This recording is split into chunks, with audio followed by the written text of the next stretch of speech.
সকালে যখন বাইর হয় ওই বার হওয়া থেকে প্রত্যেকটা মুহূর্ত আমি তার জন্য অপেক্ষা করি কখন সে আসবে বাসায়। আমার যখন বিয়ে হয় তো আমার ফ্যামিলি আমাকে অ্যাকসেপ্ট করে নাই, তো এগুলো মনে হয় আপনারা সবাই জানেন।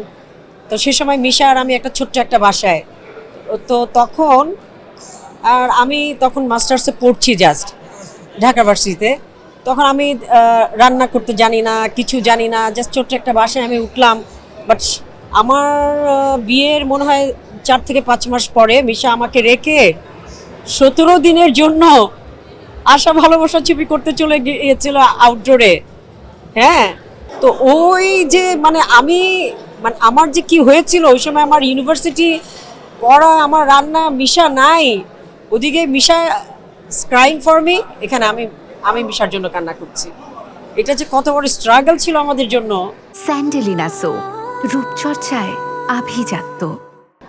এটা আসলে বিশ্বাস করা যায় না। আর সবচেয়ে বড় কথা যে বিশ্বাস, ওর ওপর আমার যে বিশ্বাস, আমি কোনোদিনই জিজ্ঞেস করি নাই কোন ছবি কোথায় কি, ডে নাইট শুটিং করছে, একদিনে 5 ছবি শুটিং করছে মিশা, সকালে যাচ্ছে রাতে আসতেছে।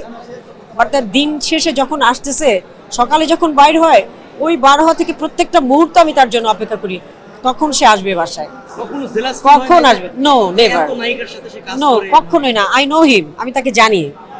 অসম্ভব ভালো একজন মানুষ, হৃদয়বান, চরিত্রবান। সে তার কাজকে ভালোবাসে, সে মানুষকে ভালোবাসে, সে মানুষকে সম্মান করে, নিজের কাজকে সম্মান করে এবং আমাদেরকে সম্মান করে। আমি যে ওয়াইফ, একজন ওয়াইফের যতটুকু সম্মান প্রাপ্য, একজন বাচ্চা কাচ্চার যতটুকু পাওয়ার দরকার, তার রিলেটিভস, তার সারাউন্ডিং যারা পিপল আছে তাদের যতটুকু প্রাপ্য, Misha tries his best to fill up those. এখন মিশার দরকার হচ্ছে গিয়ে চ্যালেঞ্জিং কিছু ক্যারেক্টার, যেগুলো মিশাকে একটা অনেক উঁচু হাইটে নিয়ে যাবে, অনন্য একটা উচ্চতা নিয়ে যাবে এবং সারা জীবন, যেখানে যত বাংলা ভাষাভাষী মানুষ আছে বাংলাদেশ এবং পৃথিবীর বাইরে, তারা মিশাকে মনে রাখবে। এটাই আমার সবচেয়ে বড় চাওয়া ফিল্ম ইন্ডাস্ট্রির কাছে। Thank you very much.